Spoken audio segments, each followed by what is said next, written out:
எல்லோருக்கும் வணக்கம். நம்ம இன்றைக்கி ஸ்ரீ கிச்சனில் ஜவ்வரிசியை வச்சு ஒரு சூப்பரான அல்வா பண்ணுறது எப்படின்னு பார்க்கலாம் வாங்க. அதுக்கு ஒரு டம்ளர் ஜவ்வரிசியை 6 மணி நேரம் தண்ணியில் ஊற வச்சு எடுத்து வச்சுக்கணும். நல்லா ஊறினா தான் ஜவ்வரிசி நைஸாக அரைப்படும். இப்போ ஊறிடுச்சு ஜவ்வரிசி, அதை எடுத்து மிக்ஸி ஜாரில் போட்டு அரைச்சிக்கலாம். இந்த அல்வா செய்கிறதுக்கு ஒரு டம்ளர் ஜவ்வரிசிக்கு 4 டம்ளர் தண்ணி தேவைப்படும்.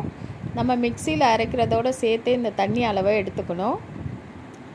நான் இந்த ஜவ்வரிசி அரைக்கிறதுக்கு மொத்தம் 2 டம்ளர் தண்ணி எடுத்திருக்கேன். ஒரு 4-5 ஏலக்காயும் கூட போட்டு அரைச்சி எடுத்துக்கலாம்.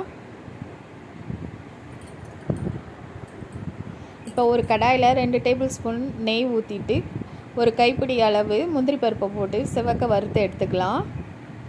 அதே கடாயில் இந்த ஜவ்வரிசி கலவையை இன்னும் 2 டம்ளர் தண்ணியும் சேர்த்து நல்லா கலக்கிட்டு கடாயில் ஊற்றி நல்லா கிளறலாம். இந்த அல்வாவுக்கு 2 டம்ளர் சுகர் தேவைப்படும். நான் இப்போ ஒரு அரை கப் அளவு சுகர் எடுத்து 2 டேபிள் ஸ்பூன் அளவு தண்ணி ஊற்றி கேரமலைஸ் பண்ணிக்கிறேன். இந்த அல்வாவுக்கு கலர் கொடுக்கறதுக்காக இப்படி பண்ணுறோம். இப்போ பாருங்கள், நல்லா கலர் சேஞ்ச் ஆகிட்டு வருது.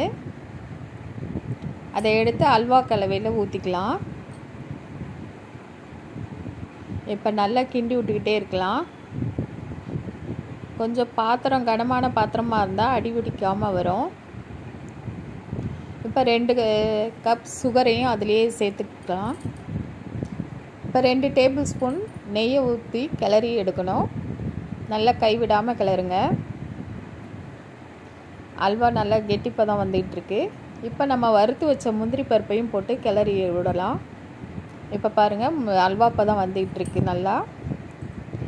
இப்போ 2 டேபிள் ஸ்பூன் நெய் ஊற்றிக்கலாம். நல்லா கெட்டியாக ஆரம்பிச்சிருச்சு. இப்போ நெய்யை ஊற்றி இன்னும் கொஞ்சம் நேரம் கிண்டலாம். கரண்டியில் எடுத்து விடுறப்ப அப்படியே டக்குன்னு விழணும், அதுதான் பதமே.